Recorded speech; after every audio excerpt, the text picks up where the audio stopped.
Thanks, Simon. Thank you very much for that.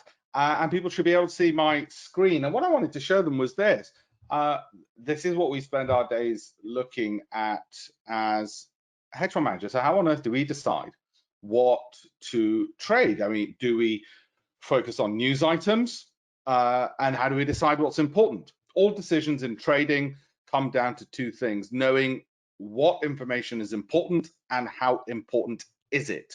And that's exactly the same criteria we've got to use when it comes to trading as well. Whether it's trading or anything else, all your judgments are based on two things: what information is important and how important is it. So how do we decide? Given that we've got the same problem you have, a flood of information, as you can see there, let alone a flood of data. What I'm showing you here is Microsoft.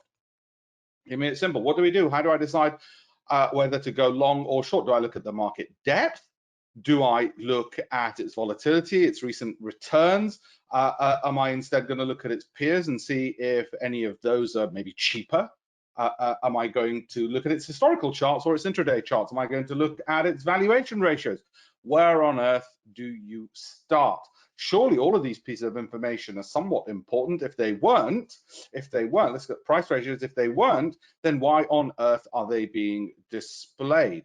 Why are they being offered to funds such as mine? So that being the case, how on earth do we decide? And by the way, do we also trade off the back of analyst recommendations? Maybe we just ride the coattails of somebody else. This is Goldman Sachs.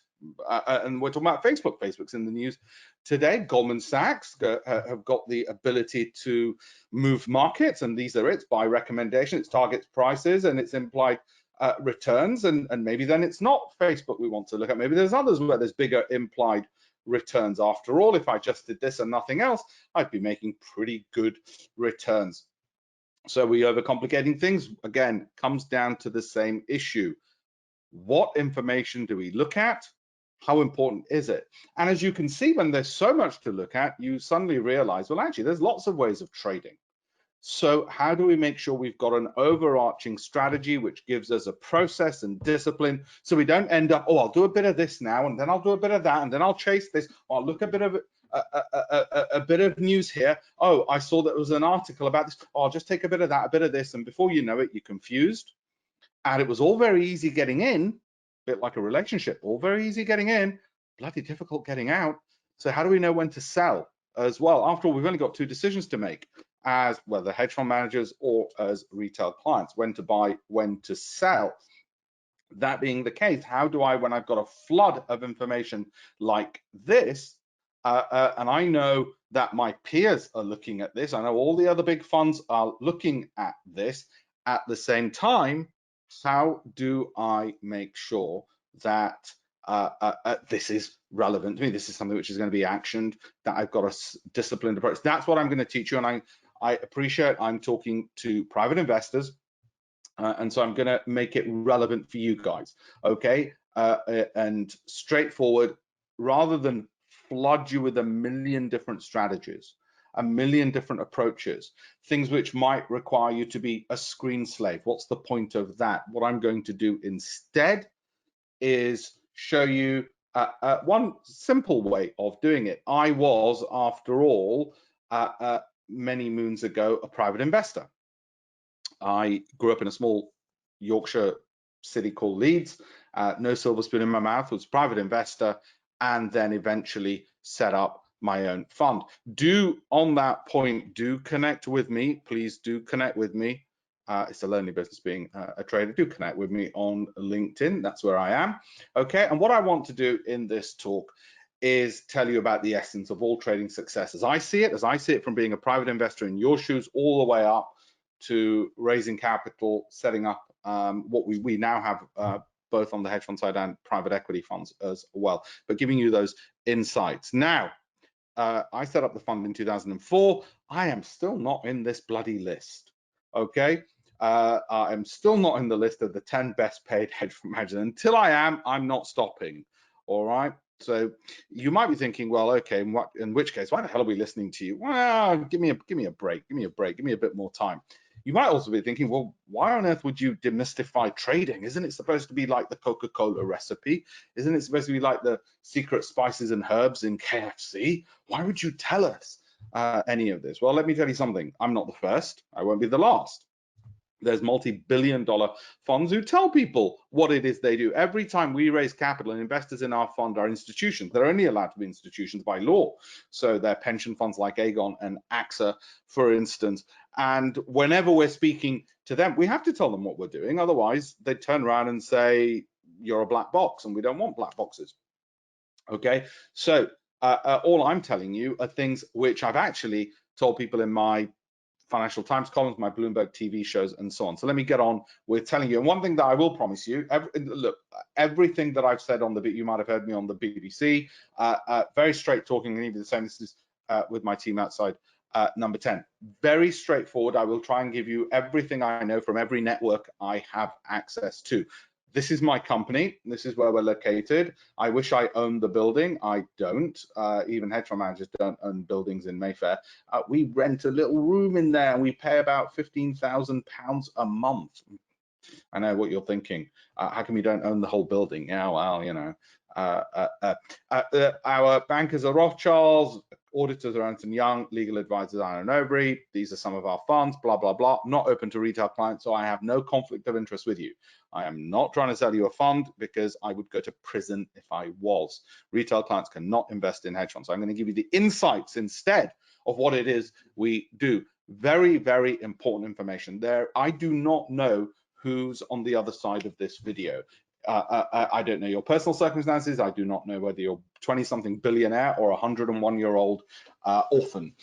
My point being, this is not personal advice to you. It is not an offer of solicitation. I think I mentioned Microsoft a little bit earlier as an example. It was an example. Yes, we own Microsoft. I wish we owned all of it. We don't own all of it, but that is not an offer or solicitation to purchase something. So whatever I'm going to tell you in this, it is not saying go out and do this right now or immediately. Okay. Now, I've written some 18-odd books. You can see some of them over the shoulder. I'm going to share some of the best research from that and the top tips. And one of the things that we discovered when going through meeting some of the world's leading traders, when I wanted to be a trader myself, I thought I better meet some of the world's leading traders. And the best way I could think of doing that was I approached the Financial Times, who agreed to publish my interviews with them. One of the key important things we found was that those who bet small amounts relative to the capital they have, but did more trades, were more profitable than those trading big sizes, but infrequently. The common misconception is that the best traders in the world do really big trades. They take big gambles like Soros on sterling. It's not true. It's simply not true. We also found that some were profitable, even though they were right only 4 times out of 10. They just closed out of a lot of small losing trades very quickly. And I'm going to give you the specifics of this in a second.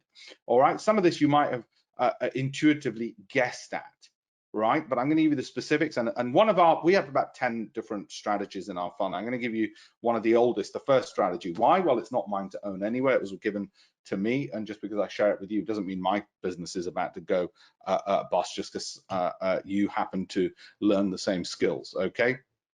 Now, let me put it this way. Which one of these types of traders would you like to be? A, B, C, or D? Trader A has 7 out of 10 wins, reasonable amount. Okay, 3 losing trades. Profits per winning trade are pretty small. You know, he sees a profit, takes it.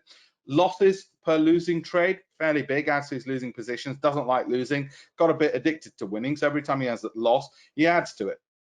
Overall outcome, he's loss making. Or do you want to be number or B, right? 7 out of 10 winning trades. Has some small and big winning trades, but realize that, you know, don't want to take profit at the first sign of profit. Let some of them run, and quite disciplined. Make sure that the losses per losing trade are small and is profit making. Or C, 4 wins out of 10. Okay, small and big, small losses, also profitable, right? And then you've got D, who might as well just give up the ghost. Loses a lot, has small profits, big wins, is loss making. The vast majority of private investors are either A or D, okay? The vast majority of hedge funds are probably C. And nirvana for everyone, my friends, is to get from C to B. Got it? Most retail clients are A or D. Most hedge funds, professionals are probably C. And everybody wants the promised land of B. All right, and I don't care whether we get to B or not, because C will do. We have no ego or problems taking losses as long as we're profitable, right? Let me sum up trading a bit like this. And this is, I've used on here a retail platform. You probably recognize it's MT4, okay? Because you all can get access to that kind of thing, or whatever platform you could use, Scandex's platform, whoever's platform, in a way, it doesn't matter. For us, this is what trading essentially would look like. We may well have some kind of system based on our strategy, and we'll come to strategy in a second, which tells us to go long, might then tell us to go short, tells us to go long, right? That's 3 losing trades. Alpesh, you're useless. That's the real world, the good, the bad, and the ugly of trading. Yeah, we get some losing trades, we get whipsawed. We thought we'd go long, we thought it looked good, the probabilities look good. How do we come to those? I'll come to that in a second on the strategy part. And instead, what happens? Donald Trump does a tweet and the market suggests the other way. And then he does another one, clarifies himself, goes the other way.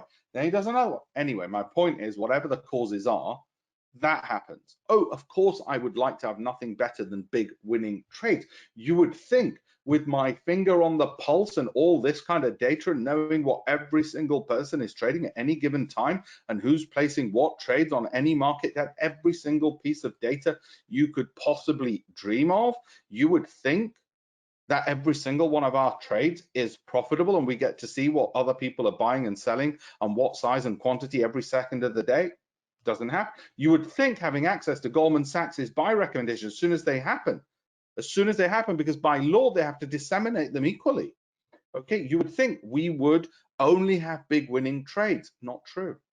The people who will try and sell you on, oh, this is how often we're right, are either delusional or in denial, same thing, or deceitful.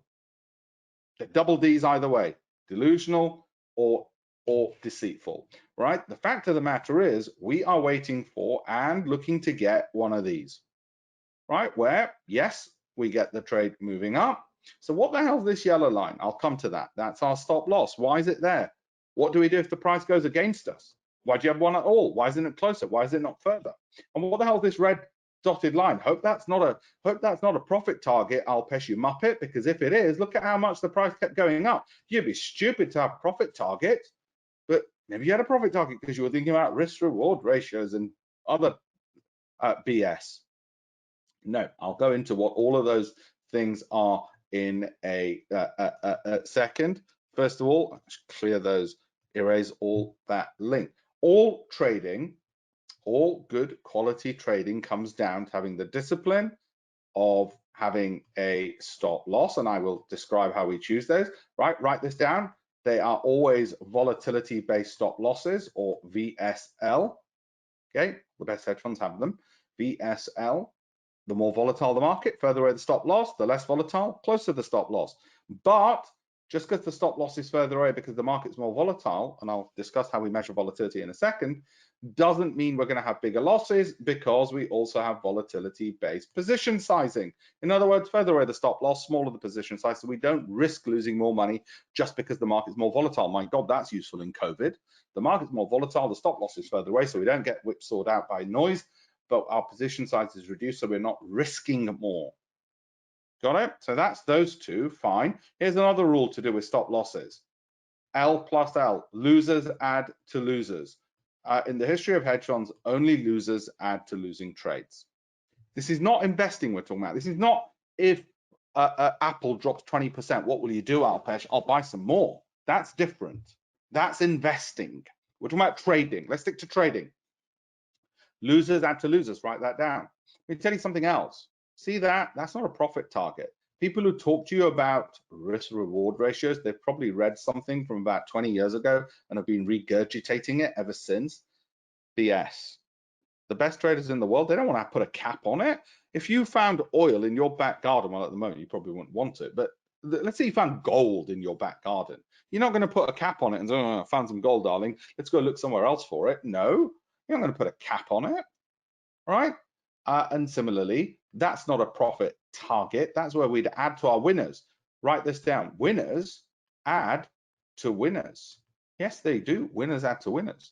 It's not me who's invented that or said it. It's people in my industry who've invented that and said it. Okay, it's as simple as that. They're the ones who've said that.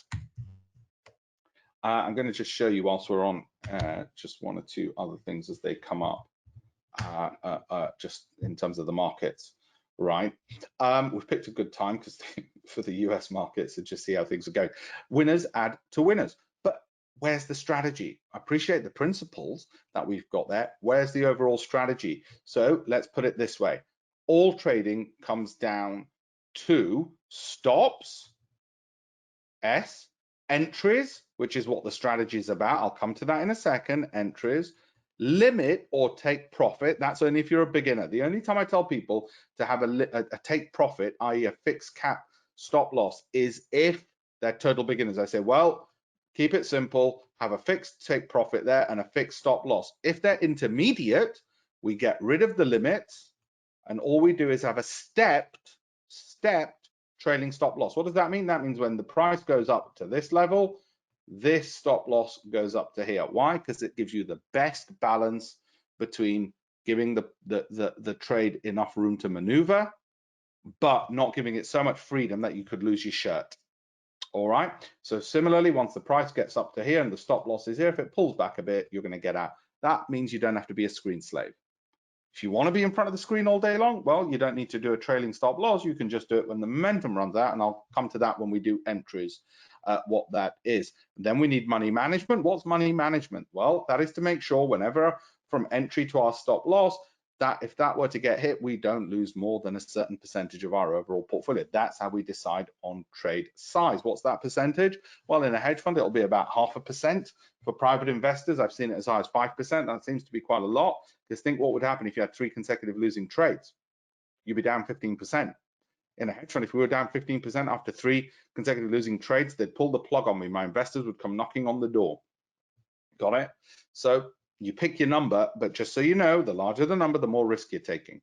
M is also for mind or trading psychology. By automating the process as much as possible, we have less reliance on psychology and the problems of biases and greed and fear, right? And A is adding. Like I said, winners add to winners, but that's an advanced strategy where you add to your winners there, and that has its own stop loss here. Okay, all looks complicated and messy. Don't worry, I'm going to break it down, make it simple. You can then do it a bit like driving in your sleep. We can simplify, simplify, simplify. Okay. Now I want to show you this.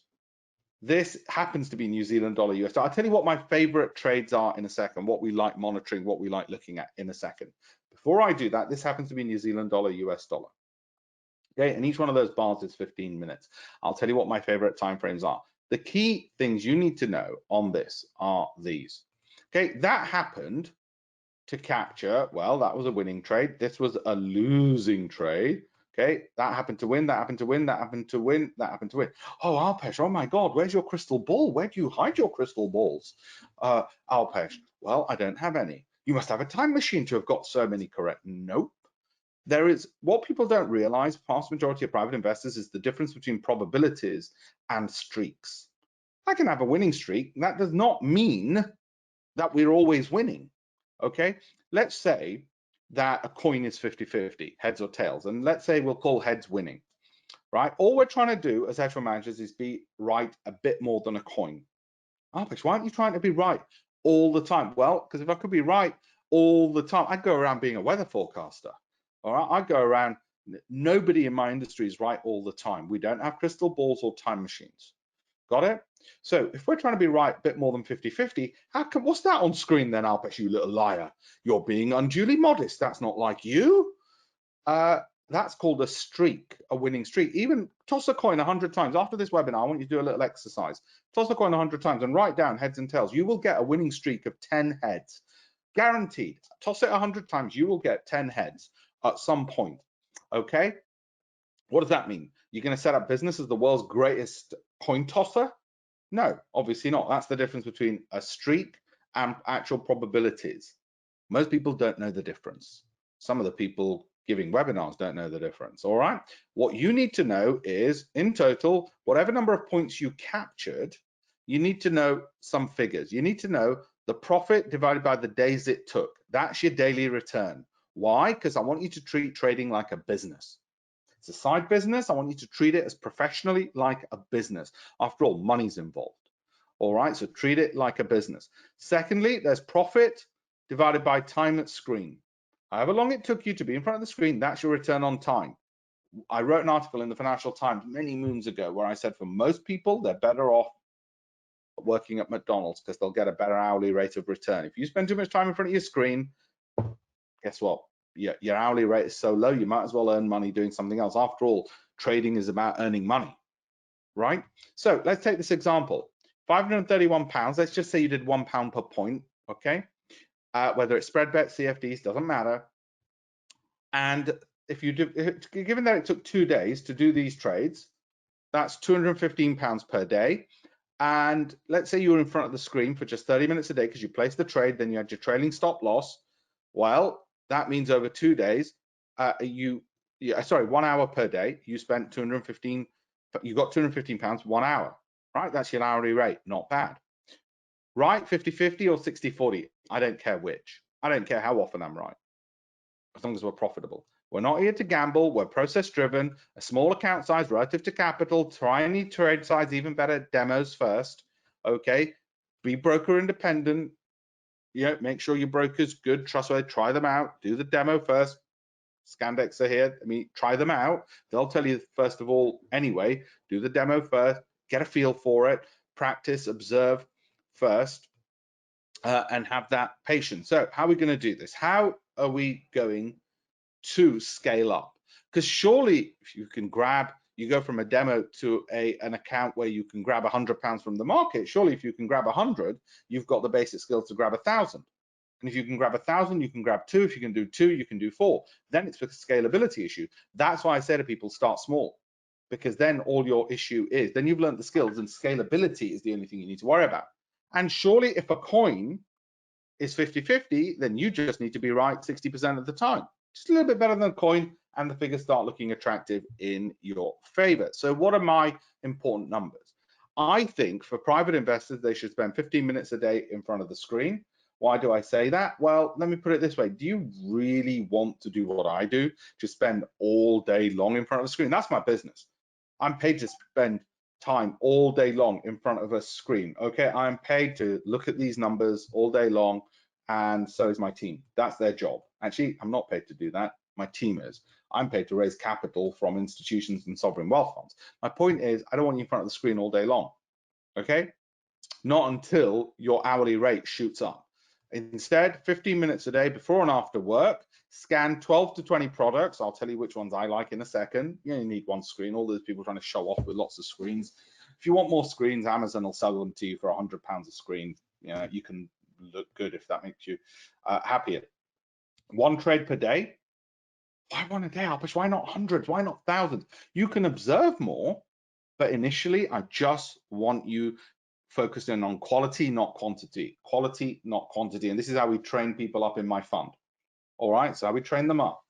Quality, not quantity. And 20 trades per month, typically, because I want quality and I want profits. I don't want somebody going, oh, look, Alpesh, how much work I did. I just banged the keyboard like magic. If banging a keyboard magically gave money into your account, into your bank account, we'd all spend all day long just banging our keyboards, right? Which are the other important numbers? I like major versus minor currencies because I think they have smoother trends. I'll come to strategy in a second. I like indices, especially the DAX.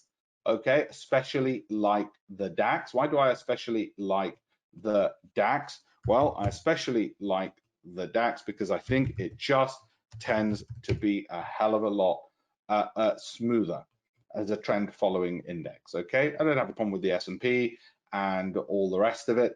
I just think that the DAX tends to be a lot smoother as things go and as something which moves. All right, I want things which are easy to trade. Equities, yeah, it's not a problem. In actual fact, I also like minor versus minor currencies, but equities, you need to have liquidity and you want to have smoothness of movement, okay? I need the things to be relatively easy to trade. I want them not to be too complicated and not too volatile either. I want to be able to ride trends. So like I said, minor versus minor, like Australian dollar, New Zealand dollar, I don't care what I make my money in. In case you're wondering what's a minor currency and what's a major currency, they're listed there. I think for private investors, some of the best times to trade are those in the foreign exchange markets, and also the markets are open 24 hours a day, so don't panic. I like the 30-minute time frame, the 1 hour time frame, and increasingly recently the 15-minute. I think it's profit efficient to do that. This is MT4. There's many different providers. Scandex have probably got one as well, or you can use their charting facilities. My point being this: all trading comes down to A, B, C, D. D will be some of those losing trades. Any good trading strategy, and I'll come to trading strategy in a second, any good trading strategy will make sure losses are small in size, short in duration. Small in size, short in duration. Entry, like I said. C, winners add to winners. B, losers add to losers. That's our stop loss based on volatility of the market. A recap of those points are there. So how do we get to that entry strategy? How do we get to knowing when to enter? And after all, when the entry conditions don't apply, then we exit. So how do we do that? Well, look, the markets can only do one of four things. And by the way, this title's sort of tongue-in-cheek. When I did my very first interview for my book, 1997, with Bill Lipschutz, Global Head of Foreign Exchange Trading, he said, I know why you're here, you want to get rich. And I said, well, I am talking to the Global Head of Foreign Exchange Trading at Salomon Brothers, so basically the largest Forex trader in the world. And I said, of course I bloody want to get rich. So, you know, we put it tongue-in-cheek. Remember, 70% of private investors lose money trading. With some, it's 80% lose money trading. So let's put that warning sign out there. Now, markets can either go up and up. Let me tell you the difference between a professional and a private trader. When they go up and up, a professional will see it go up, and as I said, they'll add to their winning positions because they'll have some profits and they'll say, I'm going to risk that for the trend to continue and make more. A private investor will panic and take some profits there. So I'll make more than they will. Or let's take this scenario. Market goes up, and then it goes down. A professional will have got out. Their stop loss will have got hit because it'll have moved up when the market's moved up, and they'll have got out. A private investor will say, oh, it's gone up, gone down, I'll just hold on to it. And now they're flying blind without a strategy. A professional, if the market goes down, will get the hell out of there. A private investor will often double down. Market goes up and they'll think, oh, look, I'm right to do that. And you know what will happen? They'll get these trades occasionally and it'll wipe them out. It'll wipe them out. It goes down a bit, the professionals got out, market keeps falling, the private investors double down because he's thinking it's going to be one of these. It's not, it's one of these. What happens? Gradually, the private investors got out of a whole bunch of small wins and he's left with a whole bunch of big losses. And then they pour in more good money after bad, top up their accounts, mess it up. So in each one of these, the professional has what game theorists would call an optimal strategy, and the private investor messes it up. They've got a suboptimal, self-defeating, self-sabotaging strategy. Okay, put another way, why does trading look like gambling for 90% of people? And I'm saying 90% lose money. It's actually somewhere between 70 and 90% of private investors lose money. Okay, so why? And how do we get you into the 10%? To get you into the 10% or 10 to 30%, well, the traders trade small position size relative to capital. The gamblers trade big money relative to capital. Okay, the trader does a lot of small trades. The gambler does a few big trades. The trader follows trends established in the market. I'll show you how in a second, the entry strategy part. The gambler steps in front of market reaction by trying to guess the news. The gambler says, oh, I think this is going to happen, therefore I will go long. They might as well go to Ladbrokes. Whereas the trader says, let me see what happens, then I'll get in. I'll follow the trend. I'll ride the coattails of bigger participants. I will ride the coattails of others. Now, how are you going to ride their coattails? I'll give you a strategy for doing that. We will look at what the others are doing and ride their coattails. I'll come to that in a second. Okay, a trader never adds to a losing position. A gambler adds to a losing position. A trader starts small in a trade size and adds to it if the trend makes it more profitable. A gambler starts big and takes more profit. Okay, a trader places a stop loss just outside the range of market noise, so clearly knows when the strategy is not working, i.e. volatility-based stop loss. A gambler has no stop loss or is so far away because they don't want to lose that they blow up. A trader, a string of losing trades, a streak of losing trades would not impact the account much. The gambler, a string of even 3 losses would see the account down 10 to 50%. That's the difference. You want to know what a professional fund manager's performance looks like, a P&L looks like, a profit and loss account? If we did 100 trades, we'd have no big losses because we have volatility-based stop losses. We'd have a whole bunch of small losing trades. Why, Alpesh? Why can't you see in the future? It's not just me, none of us can. Small wins. Every trade we do, we expect it to be big, but Donald Trump does a tweet and it becomes a small win instead. And we'll have about 15 to 20% which are big wins. Write this down. 80% of your profits in a year will come from 20% of your trades if you're ever going to become any chance of becoming a professional trader or a billionaire. It's going to be 80-20. 100% of your profits will not come from 100% of your trades. Anybody telling you any different is clearly not running a fund. Not only not running a fund, is actually clueless what they're doing. They're talking a whole load of BS. All right? And not only do we know this, because the only people who don't feed into this are Bernie Madoff and people who are not professional fund managers. If they're so good, why are they not running a fund? Okay, it's as simple as that. Okay, so I'm going to share with you some of the insights from some of my books. I'm not here to plug my books. Barclays kindly did a launch for one of my most recent ones. I'm not here to plug my books. I get a pound in royalties and I don't need the extra pound. A view from the trading floor. This is the key issue of what's going on at the moment. Algorithms are having outsized impact. So we better have a process like an algorithm. Okay, and if you don't believe me, I've been saying this since, well, that's my Financial Times column back in 2004. So this is not just me saying it now. And bloody hell, my hair's gone grey as a result, mainly due to coronavirus, but that's a separate issue. I've been telling people this for ages. We need to have a process like an algorithm. And it's something which Bill Lipschutz reiterated to me, that same global head of foreign exchange trading at Salomons. His boss at the time, his chairman, was Warren Buffett. That's my book from 1997. Don't buy it, it's out of date. I'm telling you the best bits in this webinar. And what those processes, procedures, and algorithms are essentially doing is this. They're telling us these entry points. So how are we doing it? How can you do it manually, but have a process? Okay, that's just an algorithm telling us when we think there's a high probability of a trend, when we can ride the coattails of bigger, more profitable hedge funds or banks. And by the way, it is algorithms which also baffle traders. When you don't know what's going on, you can bloody well bet it's going to be a bloody algorithm somewhere from someone. And in case you're thinking, well, how are you ever going to compete? By the way, it's not just you guys who are frustrated. Okay, this is Stan Druckenmiller, says of algos, they're robbing the markets of trade signals. Wondering who he is? Well, he's a billionaire and he's the man behind George Soros. All right, George Soros' partner. Billionaire Stan Druckenmiller says he's glad he's no longer in the hedge fund business now that algorithm and quantitative trading have taken over. So you better be on that side of things. Stan, don't worry, he's about 90 years old. These markets have left him far, far behind.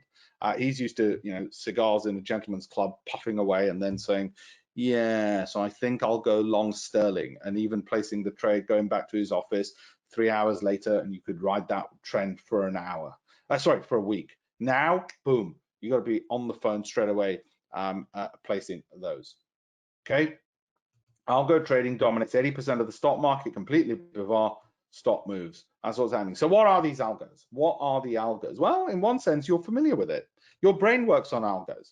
Okay, artificial intelligence, well, your human intelligence. Pattern recognition is one of them. All we're trying to do is find patterns and trends. And the way we do it, pattern recognition is one form of human and artificial intelligence. The other one is neural networks. What the hell's a neural network? Don't worry, I'm not.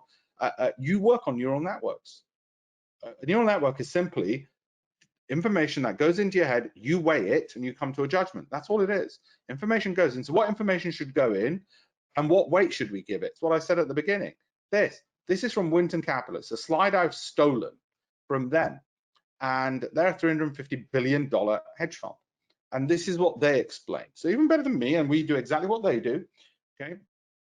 They're located in Hammersmith, which is sort of westerly, that direction, right? They work out where a trend starts, and then after a bit of a lag, they buy. Why a lag, Alpesh?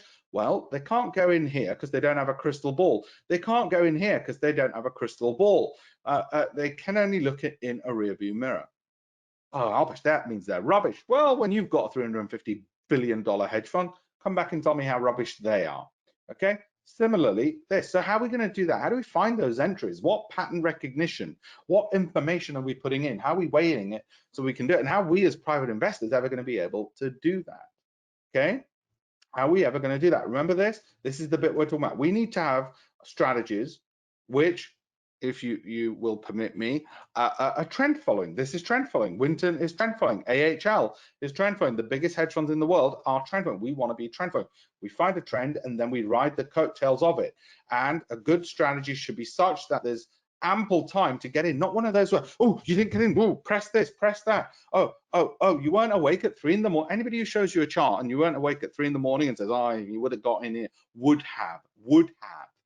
Oh, when we back tested it, anybody who tells you they've been back testing, tell them which prison they want to go to. It's a criminal offense to offer hedge funds, for instance, on back testing, right? So anybody goes, back tested it. All right, they haven't. There's no such thing as accurate back testing for a very simple reason. You'll be curve fitting data, right? I can back test and curve fit anything to fit anything else, right? What actually matters is walk forward, actually do it, look at it, observe it, see it, and then see, was it something you could have done? Because in back testing, everything looks profitable. Any idiot can make anything look profitable all the time. You just curve fit, all right? Now, additional positions, right? So, who are we going to get these entries? How are we going to get those entries? Well, these are some of the biggest trend followers there are, right? These are John W. Henry. He's a happy man. The little bugger. He owns Liverpool Football Club. He's a trend following hedge fund manager.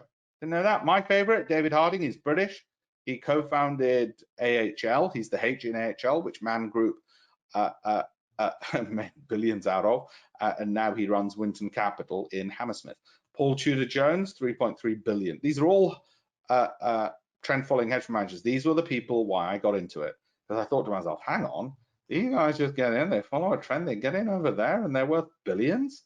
Even better, some of them have turned 30,000 into 80 million. What the hell? I want to be in that business. Okay. And don't forget, we've got ample choice to choose from. You got 300 Forex pairs out there. You got 60 plus global indices, 90 plus commodities, 9,000 shares in ETF, let alone those things. Forget those to choose from. My favorites, by the way, happen to be some of these. Don't worry, you don't have to obsess. How do I get my hands on Amazon? Don't worry, okay, or stocks, okay, or Brent or whatever, or Starbucks. For private investors, I think some of these, because they can relate to some of these, all right? And I said major versus minor and minor versus minor and the DAX as well. So how are we measuring that? Let's talk entries. Let's talk entries and then do the Q&A. So when I first wanted to start out trading full-time, I qualified initially as a barrister out of university. And I was spending my time trading, and I thought, well, if I'm going to do this for the rest of my life and make the potential fortunes that are available in this industry, I better treat it seriously, given the potential rewards are so bloody big. So I thought I better meet the world's leading traders. And I did. People like David Kite, Bill Lipschutz, Bernard Opperty, and they're all in my book, Mind of a Trader, which is over there. And you might see, depending on the resolution of your screen, some 8 different languages it's been published in, and it's the first of 18 odd books. Don't buy it. It's pounded royalties, plus I'm going to give you the best bits in this webinar. Okay, so one of those people, Bill Lipschutz, he said, well, look, trend following is probably going to be the best way you can trade, Alpesh. It'll be the safest way for you to trade as a private investor. And I said, well, how the hell do I do that? And he said, well, let's see how we might measure momentum as a private investor. Remember, I told him, I said, I don't have a silver spoon in my mouth. I can't afford expensive subscriptions and get my hands on clever pieces of data and have live real-time prices minute by minute and all the rest of it. That wasn't for me. So how on earth am I going to be able to do any trend following, let alone get an idea what the market's doing and the second by second news that I might need, etc., etc. So I don't have access to any of that. So what am I going to do? And he said to me, he said, well, look, measure how close to the high the price closes in any given period. That's momentum. That's trend following. I said, well, what am I supposed to do? What, with a bloody magnifying glass? Are you kidding me? And I said, why am I doing it anyway? Doesn't even make sense. He said, no, if the price closes near the high in any given period, that suggests there's an increased probability of the price moving higher, because it's a bit like those auctions. Somebody give me 80, I've got 80. Somebody give me 90, I've got 90. Give me 100, I've got 100. If the price is being pushed in each period near its high, that means there's momentum in the next period. It should also close higher. Not a certainty, but a high probability. I said, okay, how am I going to measure this? He said, well, there's many free, for private investors, many free indicators out there, but none of them actually work all the time. And I said, well, they don't bloody work all the time. What's the point of telling me? He said, no, we're going to filter. We're going to do what all hedge funds do. Okay, we're not going to use any one measure of momentum, and is the price closing near the high. After all, if you look at this, why not measure why not measure higher lows or higher highs, or the price closing near the high? There's three different ways of measuring momentum just there alone, and there's different indicators. So how do I know which one's right? He said, well, we will look at multiple indicators, not just one, but multiple indicators. So write that down. One, we're going to look at multiple, all hedge funds look at multiple indicators. They might not look at the same ones. I don't know what the secret formula Winton looks at, but I know they have different indicators looking for trends, and I look at multiple indicators. And he said, the next thing you want to look at is time frames. Because you might be trading the 15-minute, but how do you know that bigger money on the 30-minute or the 1 hour isn't going in the opposite direction? So we need to look at, and all hedge funds do this, they look ahead. They don't just look down, they look ahead. So we want to look at multiple time frames as well. And he said the final third thing all trend following hedge funds do is, is something called PC and PR. And I said, well, the hell's that? And I'll tell you that in a second what he said. So rising, he said, look, momentum can be measured on multiple indicators. You can use indicators which are out there, but filter. Make sure multiple indicators suggest momentum, and don't use them the way the textbooks do.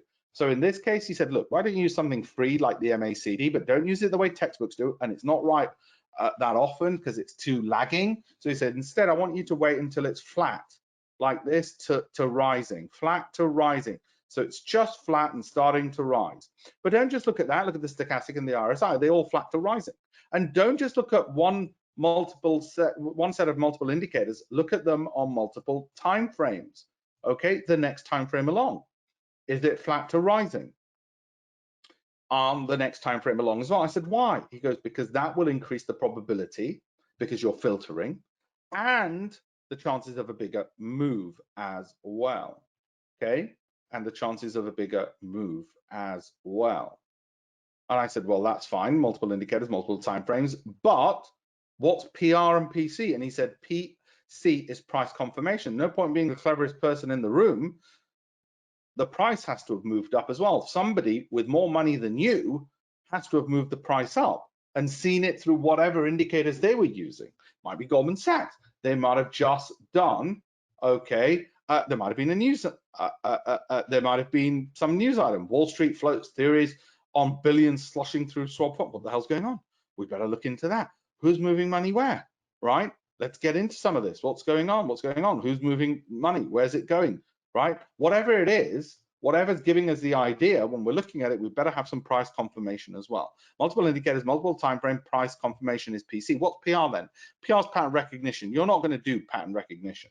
Pattern recognition is what we do using Microsoft Azure. We have a library of patterns. And by patterns, I don't mean Japanese candlesticks or Elliott waves. I mean, you know, boring and worked 30 years ago, but in the age of algorithms, certainly doesn't work now. And I certainly don't mean simple stupid patterns like, oh, I've got a little flag going on here, right? It's prehistoric and it's quite frankly embarrassing. No, we're talking about pattern recognition using computers and artificial intelligence that can build a library. All right, not, oh, it looks like a hanging man, or it looks like a flag, or it looks like a kite. God knows, I think of all sorts of names nowadays. I don't care what the hell it looks like. I care, does Microsoft Azure's artificial intelligence machine tell me that that pattern has a consistency of arising before a move? And even then, I'm still looking at multiple indicators, multiple timeframes. Got it? So you don't worry, you're not going to do pattern recognition, but you'll be fine doing the other three: price confirmation, multiple indicators, multiple timeframes. So I used this, I developed this when I was at university, met Bill Lipschutz, the other traders, and so on. They became mentors and advisors. It's thanks to them I was able to set up a fund. I perfected the strategy, then used it to win awards. It's me on the front cover of the business section of the Financial Times, where they proclaimed me the top FTSE 100 forecaster. The FT then said, "Do you want to write some books? You're really good at this." I said, "Yeah, I want to raise my profile, because when you win that competition, guess what? You want, you're not just going, 'Oh, mum, look, I'm in the papers.' You want to say, 'Well, I think I want a hedge fund.' Obviously, if you're any good, you'll have one. If you're not, you won't. It's that simple. It's binary. It's binary. People will find talent, and if you're any good, they'll throw money at you. Simple as that. Simple as that. That's me winning the competition. Interestingly enough, in that competition, number 14 is a certain Neil Woodford. It was rubbish then, but we knew that in the industry. He's rubbish now. I shouldn't laugh, given the amount of money he's destroyed of other people. By the way, there's a hierarchy. At the pinnacle, if I may arrogantly say so, are hedge fund managers. Okay, and then there's the people who couldn't get jobs at hedge funds, and they're sort of they're the long only managers like Neil Woodford. Okay. Anyway, so that's what I did. We set all of this up and then started managing capital for institutions, institutions only. My view is, unless you've got that kind of indicator, that kind of process and algorithm. So remember, multiple indicators, multiple timeframes, price confirmation. You're too busy picking like this, because you've got to scan 12 to 20 instruments over a 15-minute period. What a process does, it automates. It does this. It automates. Okay, that's what it does. What an algorithm in that way does, or an indicator or algorithm, call it what you will, it does that. And when we tested and trialed this, when we give people indicators to trial, this is what we found. Their confidence levels go up, they have lower stress levels, business plan for long-term profits shoots up, clarity of exits, clarity of entries, clarity of stop losses as well. Okay, if you want to learn more about all of this and sort of all the things I teach on all of this, I've got a ton of free information, educational videos. I've basically taken what's in my books and made it free to people. Just go to alpeshpatel.com. It's as simple as that. Oh, let me show you. There you go. There's alpeshpatel.com. And you will see a whole bunch of financial education from journalist, hedge fund manager for life. Okay, it's all on there, and you'll see trading and investment course material on there as well. And that's me. I use the stuff when I'm on CNBC or Bloomberg or the Financial Times or anything else.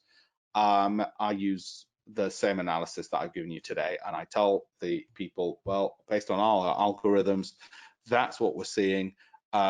This is our viewpoint, and if you want to know something we've got going on at the moment and it shows up, and private investors can do this because the platforms are ubiquitous, like MT4, that's euro against sterling, 15-minute bars, and that's been long since early this morning.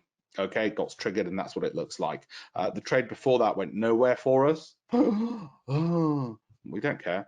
Okay. Because this is what makes up. Oh, I better finish, hadn't I, Simon? I'm done. I'm finished. No, don't stop. But we're not looking at the same screen that you are. Oh, sorry. Yes, you know what I did? I showed it on the wrong page. Sorry, you're right. Yeah, no, that's fine. I just wanted to let you know. Thanks. Yeah, no, there we go. And so that's the trend. That's euro sterling we're long on, and that's something retail clients can do. You don't need sophisticated platforms like this to do it on. That's a great advantage that retail clients have now. They don't need this sophistication anymore. They can do it on their own. And you can see that's multiple indicators, multiple time frames, price confirmation, and that's euro sterling. We're still long on that one. So you've got something which private investors can copy, and we did that early this morning. Sorry, the website. Yes, if you want the free education, I've done it from a trading and an investing perspective. There it is, alpeshpatel.com. That should be easy to remember. Okay, and that's me, like I said, on the Beeb. And I use exactly the same analysis on the BBC or Bloomberg or CNBC as I've given you today, because I eat my own cooking, as it were. Probably a bit too much with all my chins. Over to you, Simon. No, thank you, Alpesh. No, that's absolutely fantastic. So, I mean, essentially, you're allowing the opportunity for people to create their own mini hedge funds using the same principles that you use in your hedge fund. I want them to have the same discipline and responsibility to their own capital as I have to mine and my investors' capital. You know, we're managing capital. By the way, hedge funds manage capital for pension funds. So imagine that. People think, oh, you guys must take big risks. Are you kidding me? Pension funds, okay? And that's a lot of responsibility. And people, sadly, with their own capital, take far more risk. We know this because we know people spend 5 minutes buying a home, the biggest investment decision of their lives, and they spend more time picking a bloody sofa than they do a home, or a TV than a home. So we know they're irrational. And so I'm trying to make sure they're as responsible as a fund manager would be with their own capital.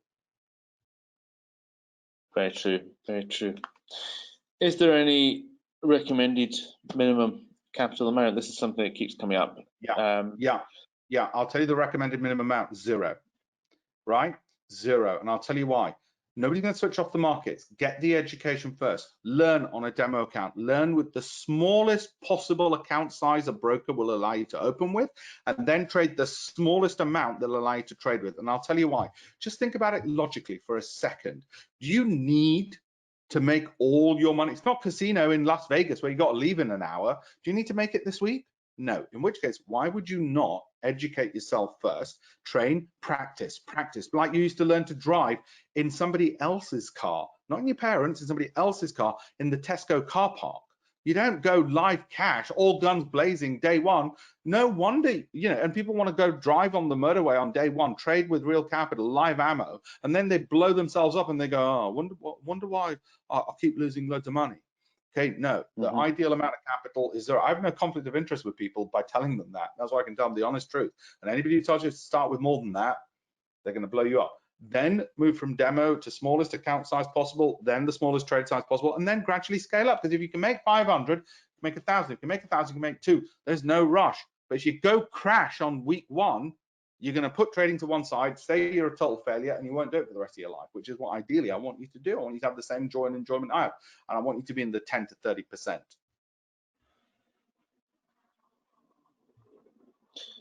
30%. Thank you. Jeffrey's asking, can you confirm price confirmation? Oh, sorry, I just mean the 2-period high.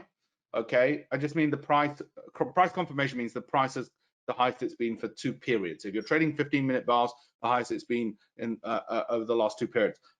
It basically, look, you don't have to use the exact same rule as me. It's the principle. Has the price moved in the direction of the trade? That's what we actually mean. Okay. Question from Jean. ATR is clearly vital information, but would you enter the market only if there is adequate unused session space? I think what the reference there to is given that, say, the Forex market is 24 hours, I think they might mean, would you hold over the weekend? Session space, I'm assuming, is what's meant. And if you're risk averse, you wouldn't want to place a trade on a Friday, would you? You'd want to sort of front load it onto Mondays, and 30-minute bars should be exited by the end of the week in any event, okay? Or 15-minute bars. So it's another advantage of those. There's a longer version of this webinar, which Simon, you know, I've done with you, where I go through the P&L, the profit and losses that people can generate, and why I pick the timeframes I do. Average true range is just one measure of measuring volatility. And people then go, well, wait a minute, average true range, and people can Google what it means. What's your look back period? Is it 14 days, or is it 15, or sorry, 14 periods, or 15, or is it 13? It's the principle that matters. I don't care whether it's 14 or 13. Obviously, it's not 1, and obviously, it's not a million. Okay, so 14 is good as any. And what's the multiple? Is it 2.5, 2.5632? What is it? Well, roughly between 2.5 and 3 is fine. You know, it's not going to be 10, and it's not going to be 1. Okay, so you work it out. It's the principle that matters. And the discipline and the process that matters as a result of it. People get fixated on thinking there's some magic number. There isn't. And if there is a number which works for a short period of time, it stops working very quickly because these things go in trends. You get streaks. is the reason why. Okay, well, I'm going to test out that coin flipping challenge. 100 coin flips, and you reckon 10 of them will be heads? I want you to keep doing it until you get 10 heads, and tell me how many coins you had to flip to do it. Okay, we'll come back. Alpesh, thank you so much for today. I appreciate you. I know you've made the time for us, and I always appreciate it. Thank you. My pleasure. My pleasure. I'll take the presenter role back. We'll chat later. Bye-bye for now. Yeah. Thank you all.